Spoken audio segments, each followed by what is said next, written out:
Hello students, welcome to our next video. In the previous 6 videos we have explained much about PLC, right? PLC instructions, PLC, what is PLC applications, right? Now with these 6 videos you might have understand what actually is the PLC, why it is important in our industrial use. Okay, so one by one we will see some more examples, right?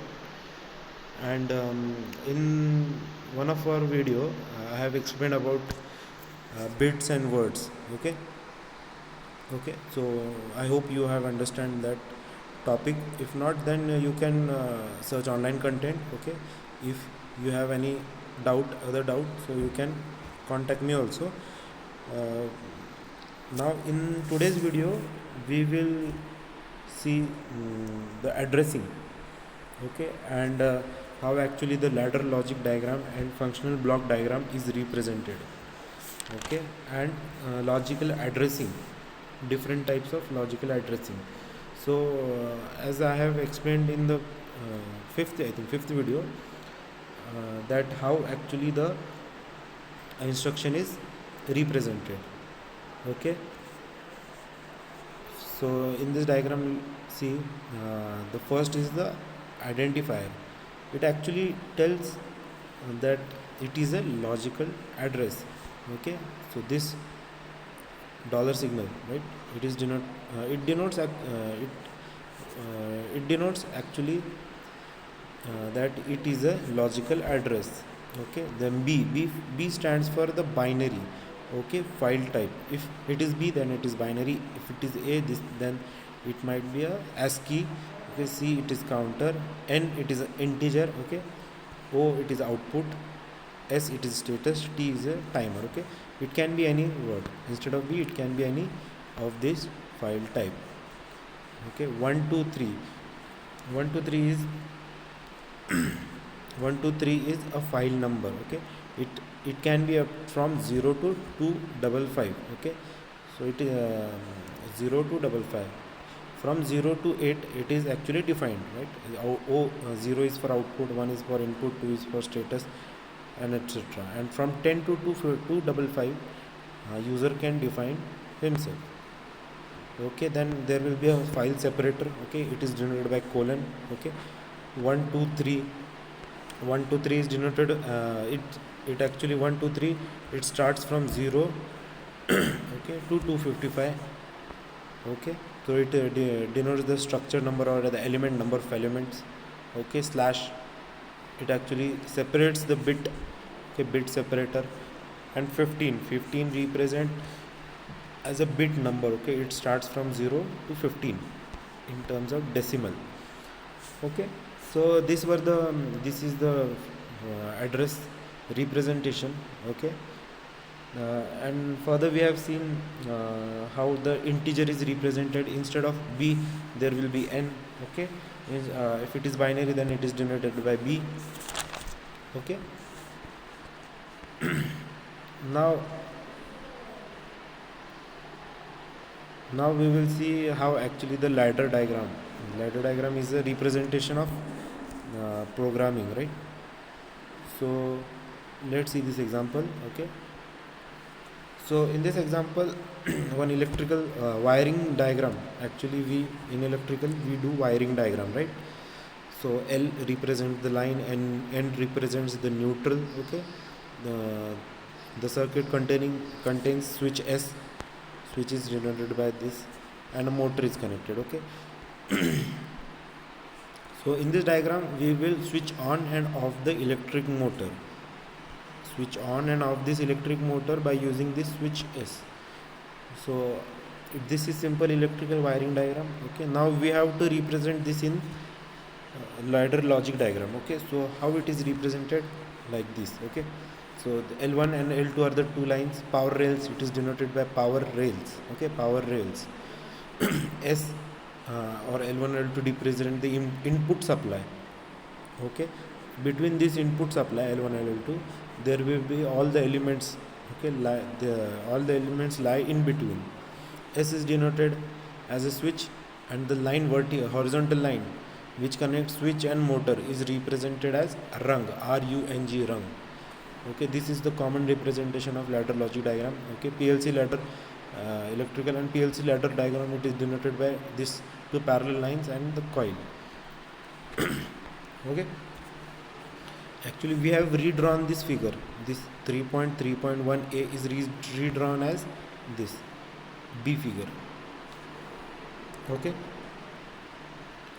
now each symbol used in each symbol used in this ladder logic means if it is S, if it is motor, or let's say if it is this NO, right, NO contact, and this is the output coil. Okay, so each of this symbol is represented each symbol has a specific opcode, OPCODE, opcode. What is opcode? It has a operational code. Okay, through which one operation is defined. Okay, means it has one operation. Okay, it has one operation means their operation is specific. Which and this instruction actually instruct each symbol. Let's say this NO contact instructs the CPU for further execution. Okay, so if this is the one rung. Okay, this is the one rung. So one rung represent one operation. Okay, one rung represent one operation. And this ladder always scans from left to right and from top to bottom. Okay, from the operation starts from left and move towards right and starts from top and ends at the bottom, top to bottom. Okay, so each rung must start with input end. Okay, so each rung must be started with input and must end with at least one output. Okay, this is the ladder logic diagram. Next one is the electrical ladder diagram. Next one is the functional block diagram. Okay, what is functional block diagram? It is a graphical type language. Its basic concept is to flow the data, okay, from one end to another end. Right, its basic function is to flow the data which we have given. Okay, so how the data flows from input to the output through the functional blocks. Okay, these are the functional blocks. This is the functional block, this is the functional block. What is functional block? Actually it performs some function, right? Addition, subtraction, multiplication, division, right? Timing, counting. These are the functional blocks. Okay, so this performs some operation. So if let's consider this block, each block has at least one or two inputs, one or more inputs. Okay, it can be any number of inputs. Each blocks can but according to the application, each block performs specific operation, right? Each block performs specific operation which includes timer, data addition, subtraction, data manipulation, data transfer, and etc. Okay, so this is the simple example, right? Simple comparison program. Okay, S1 S2 are the inputs. Okay, then S1 S2 multiplication will be some product. Okay, the in between there is a star which represent it is a multiplication functional block. So this S1 L2 multiplied, then it is compared with the S3, which is denoted by this block. Okay. Okay, then the output is shown. If A is less than B, okay, if A is less than B, then the result will be displayed. Okay, if B is greater than A, then result will be displayed. Okay. So this is the very simple example. Also, input can be of two types. Inverted input means if I provide input as 1, then output will be 0.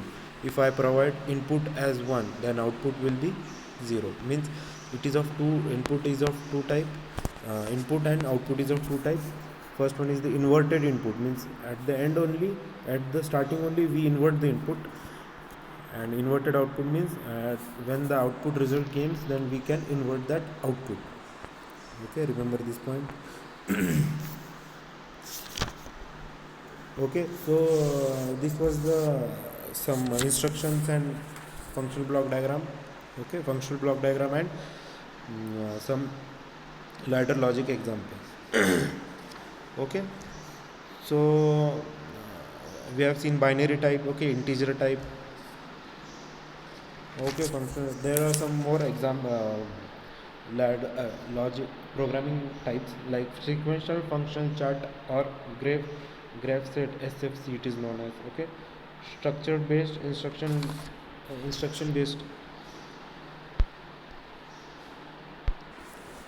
Okay, so graph set or SFC is also a graphical type language. Okay, it is usually used when there are actually complex machine process. Okay, so it is used then. Okay, complex machine performs, and it can this type of program is used when there are actually simultaneous operations. Okay, so this can be achieved by this graph set programming method. Okay, now there is an instruction list. Okay, text based language, in that instruction list is there. Okay, then there is a structured text is there. So these are the some language types. Okay, then we have seen relay type instructions, right? Relay type instructions we have seen NO contact, NC contact, output coil. Okay, now there are some few example, some more instruction like set. So I'll show how actually it is represented. Set. So this is the set instruction. Okay, it is denoted by this S. Okay, actually it is set to 1. It is set to 1, or output turns on when input becomes true or 1 for one input scan. Okay, means if the output is set to 1, means output is 1. Okay, means it is output is on, right? Then it actually latch the output coil. Latch means it locks the output, means if any kind of power failure occurs, if any problem occurs, or we reset, means we by mistakenly turns off the PLC, then it output will remain in set to high only, means 1 only. Okay, so output stay on even if the input is off or false, right? If output has been latched on, means as I have said, it is latched on, means it is the output is locked. It will keep its value even if the power has been turned off, right? Set instruction, how it is denoted, the coil, and I think I have instruction list. Okay. Yeah, it is there.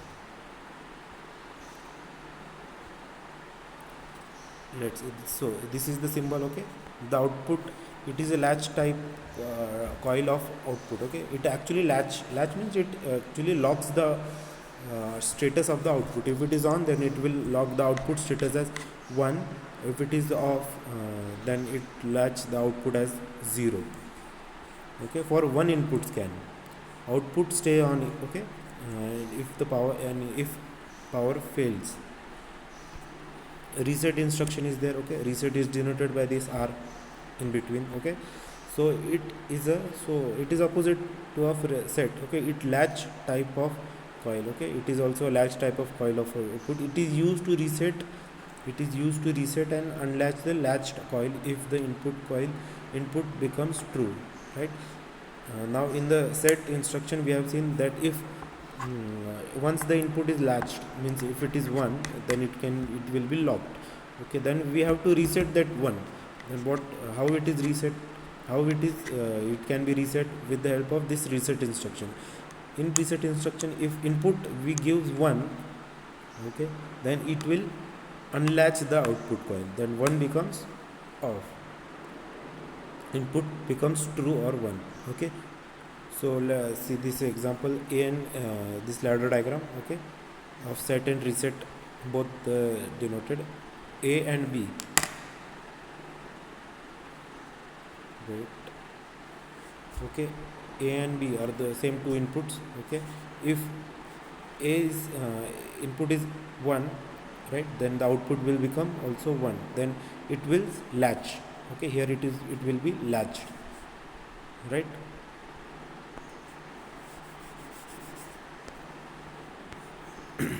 Okay, so here it will be latch, and this is the timing diagram also. See, when input A is true, the output C and D both will be on. Okay, so A single input is there, it is represented by two different ways, two rungs A and B, then output will be on, C and D will be on, and there is another one, B input is given. Okay, but when input A is false, when if A is false or off, then output C remains set. Okay, then the output C will remain set only, right, as I have said in the set condition.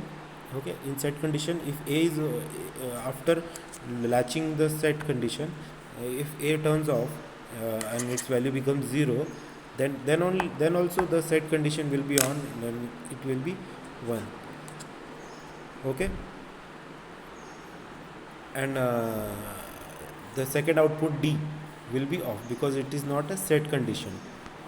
Okay, but when input when input B is on, when we set the input B is on, then it is a reset condition, right. The reset block is there, it resets the output C. Okay, it will reset the output C, then it will become 0. So this is the example. Okay, this is a simple example.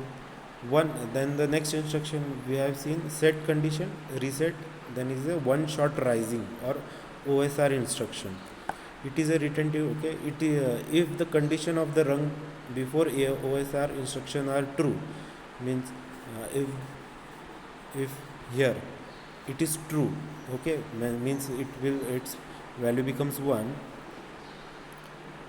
then OSR instruction is true, then okay, so this instruction will be true, means it will also be set to 1 for one scan cycle, and also trigger output for 1. Okay, if the first block is true, then OSR will also be true, then the output will also be true.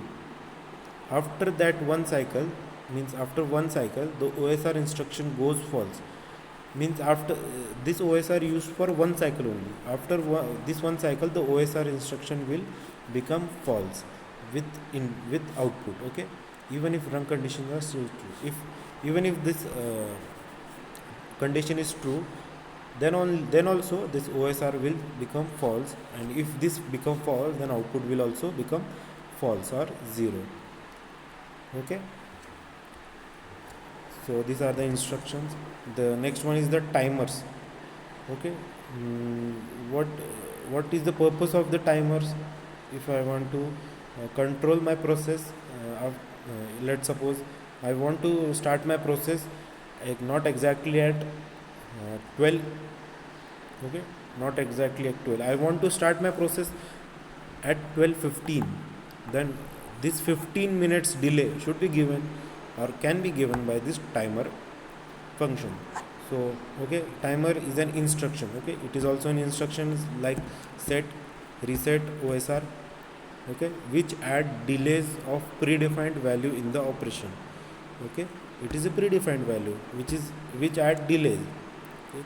There are number of different forms of timer as built-in device in the PLC. So there are different different types of timers which is used. Timers are divided into two categories, namely non-retentive and retentive. Remember these two types of timer. There are retentive timer, non-retentive timer.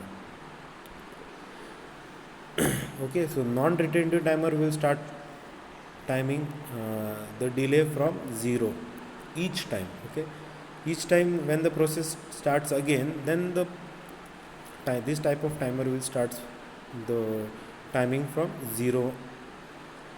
Timer value is reset when power is off. Okay, when if suddenly the timer has reached, let's suppose, the 15 minutes delay. Okay, if out of 15, 7 minutes are already over.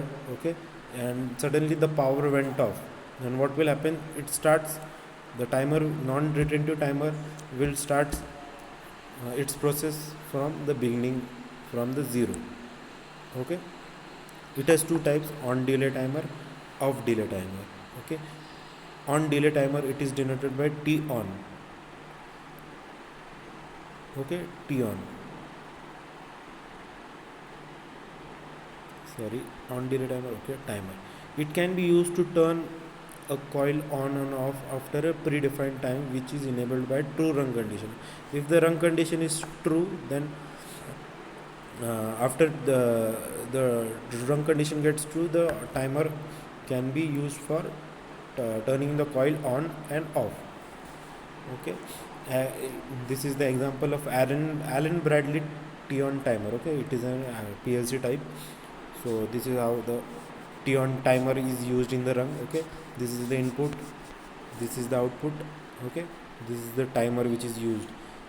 So let's see, in between the timer there are timer on delay, timer T 4.0, timer 1.0, preset 5, accumulator. Okay, so in the above diagram, timer block diagram, in this timer, okay, T 4.0, how, what is the T 4.0 represents? It indicates the timer file number. Okay, so 4 is denoted by timer file 4, and it 0 represents the timer 0. File number 4 and timer 0, file number 4 and timer number 0. Okay, this is the location of, so this is the location of PLC where this timer instruction, timer information is stored. T4 4.0 means timer 4 represent the timer file type, sorry, file number, and 0 represent that timer, 0 number timer. Okay, this is the location, 4 number file. In that location only the timer information can be stored. Okay, the time base is 1.0. Okay, the timer base is given as 1.0. It indicates that that processor increments accumulated value in 1 second interval. Okay, so timer base 1 represents that it actually after 1 second interval the process increments. Okay, so the preset, okay, so other timer bases also means there are some, there can be any value. Okay, 1 second interval, multiple seconds can be implemented in the, then preset value is given as 5, right? Preset is 5. What is 5 denote? Preset value is 5. It indicates that the delay for timer which is equal to the multiplication of time base. Okay, means it is multiplied by time base. Okay, means it actually delays, it is actually the delay time, it is actually a delay time. Preset value, sorry, yeah, preset value is 5, means what it represents, it actually denotes the delay time. But how it is actually denoted? Okay, so this is denoted by this 5 into 1. What is 1? This is the timer base. Timer base is multiplied by preset value 5, then we get the 5 second delay. Okay, this is the 5 second delay.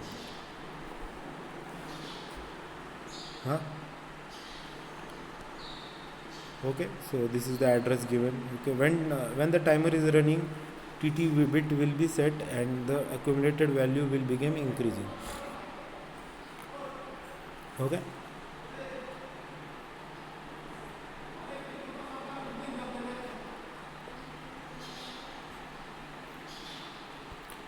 okay, let's see this example. That when the timer is running, TT bit, okay, TT bit, we have seen in the addressing that this is the timing. Okay, so this is TT bit. If it is set, means if it is on, so when the timer is running, TT bit is set and the accumulator value will begin increasing. As TT bit sets, it turns on the output 0 1 2, means this bit will becomes on. When timer is set, then this bit will becomes on. Okay, from timing diagram, it is in the first condition, input 1 I colon 0105 is on only for 3 seconds. Okay, so it's according to the program. Okay, we can delay the how we can give the timing for 3 seconds, 5 seconds. Okay, so this is the timing diagram.